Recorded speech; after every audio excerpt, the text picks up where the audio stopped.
Assalomu alaykum hurmatli obunachilar. Biz Aqzot Borodkali bugungi obzorimizda Mirzulobey rayon Tsiolkovskida joylashgan 2 sotix yer uchastkasiga ega bo'lgan uy-joy. Binoning umumiy kvadraturasi 300 kvadratni tashkil qiladi. Xonalarning soni 5 ta, 3 ta qavatdan iborat bo'lgan bino ko'tarilgan. Va ko'cha tarafdan darvozagacha bo'lgan masofada bitta katta mashina sig'adiganlik joy ajratilgan. Hovliga kirib kelamiz. Hovli tarafdan shunaqa chiroyli fasad ko'rinishiga ega bo'lgan bino ko'tarilgan va hovlida bitta mashina sig'adiganlik joy ajratilgan. Demak, ko'cha tarafdan darvozagacha bitta mashina va hovlining ichida yana bitta mashina sig'adigan joy qoldirilgan. Hovliga kirish uchun alohida darvoza, alohida eshik o'rnatilgan. Hovli qismida yozgi oshxona joylashgan. Mirzulobey rayoni yaxshi lokatsiyasidan kompaktli va hamma qulayliklari ichida bo'lsin degan odamlarga, klientlarimizga, mijozlarimizga mana shu uyni taklif qilmoqchimiz. Demak, uy ichiga kirib kelamiz. Birinchi qavatda hol oshxona, zal, mehmonlar uchun ajratilgan yotoqxona va ikkita sanuzel joylashgan. Hol qismini ko'rinishi o'ng tarafimizda oshxona joylashgan. Oshxonada kuxonli garniturlar yasatilgan va texnikalar bilan jihozlangan. O'rtada astrologiya ham bor. Potoloklarning balandligi 3,5 metrni tashkil qiladi. Bu joyda texnikalarda duxovka, mikrovolnovka, gazli plita bor. Посудомойка joylashgan, vытяжкасы bor va Hopman brendiga tegishli bo'lgan katta xolodilnik. Bu joyda mana посудомойкagacha joylashtirib ketilgan. Imoratning podval qismida sauna basseynlari ham bor. Videoni oxirida bu joylarni ham ko'rsatamiz. Iloji boricha to'liqroq ma'lumot berib o'tishga harakat qilamiz. Demak, imoratga kirdik. O'ng tarafimizda oshxona bo'lyapti. Uning yonida zal joylashgan. Zalning razmeri uzunasiga 5 metr va eniga 4 metrni tashkil qiladi. Qo'shni devorlar 2 metr tashlab imorat ko'tarilgan. Hozir pardaning orqasida oyna romlari ko'rinmayapti. Lekin yorug'lik, tabiiy yorug'lik va havo aylanib turishi uchun juda ham yaxshi bo'lib tushgan. Bu joyda konditsionerlar joylashgan. Media brendiga tegishli invertor ovozi chiqmaydi ishlagan paytda. Demak, birinchi qavatda joylashgan umumiy sanuzel ko'rsatamiz. Bu joyda faqatgina hojatxona va unitazlar installyatsiya qilingan. Mehmonlar uchun ajratilgan yotoqxonaning ichiga kirib kelamiz. Umumiy razmeri 5 ga 4 razmerda mana shunaqa ko'rinishdagi yotoqxona bo'lyapti. Stroyli shkaflari yasatilgan, tribunalari ham bor. Va shu xonaga tegishli bo'lgan sanuzelni ko'rsatamiz.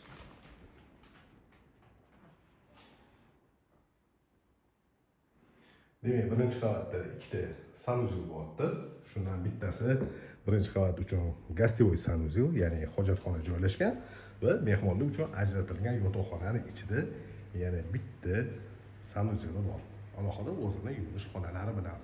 Demak, birinchi qavatni ko'rdik, endi ikkinchi qavatga ko'tarilamiz. Ikkinchi qavatda 3 ta yotoqxona va 3 ta sanuzel joylashgan. Zinalar tagiga podsvetkalari joylashtirilgan, qalam qo'yishinglar bilan avtomatik o'zi yonadi. Ikkinchi qavatga ko'tarilib, o'ng tarafdagi xonaga kiramiz. Ota-onalar uchun ajratilgan yotoqxona. Bu yotoqxonaning razmeri uzunasiga 6 metr va eniga 4 metr. Shu xonaga tegishli bo'lgan alohida garderobni va sanuzel bor.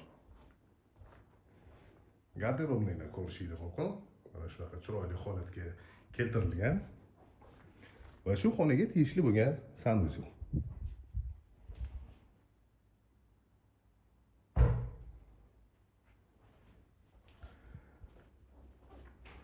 Bu xonaning ro'parasida bolalar uchun ajratilgan yotoqxona joylashgan. Va ko'rsatayotgan joylarimiz mana ahamiyatga ega narsalardan bittasi, har bitta qavat uchun alohida elektr shitlari yig'ilgan. Bolalar uchun ajratilgan yotoqxonaga kirib keldik. Razmeri 4 ga 3,5 va bu yotoqxonaning ichida ham alohida o'zini yuvinish xonasi bor.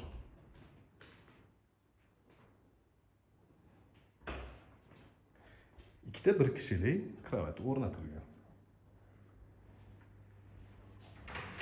Domofonga simlar tashalgan. Bu joyda ikkinchi qavatda joylashgan 3-yotoqxonaning ichiga kirib kelamiz. Mana shunaqa holatda. Bu xonani razmeri uzunasiga 5 metr va eniga 4 metr. Bu xonada ham alohida o'zini sanuzeli bor va shkaflari tayyor holatda yasatilgan. Shu xonaga tegishli bo'lgan sanuzelni ko'rinish. Demak, ikkinchi qavatda 3 ta yotoqxona va 3 ta sanuzel bo'lgan imoratda podval qismiga tushamiz.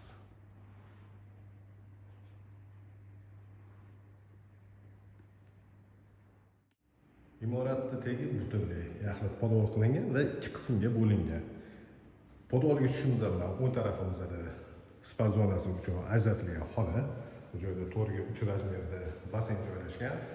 E'tibor qilgan bo'lsanglar, 3 ta polotsenli oynalar olishgan, undan tashqari vitishkalari ham bor. Va finskiy sauna joylashgan.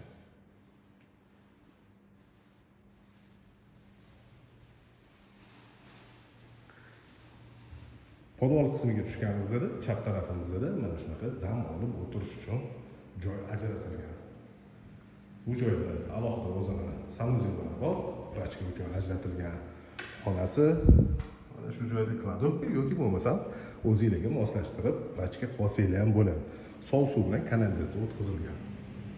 Podval qismi uchun hojatxona, dushovoy bilan va bu joyda kotelni joylashgan. Ikkita do'konturli kotel issiq suvga va отоплениyaga alohida bu joyda alohida elektr shitlari yasatilgan, boileri bor, расширительный bak. Hamma texnikalar o'z joyida. Bu joyda водяной nasoslarni ham joylashtirib qo'yishgan. Va yana bitta narsasi, mana kotelnikdan furtishga ham qoldirilgan pajarni безопасность uchun.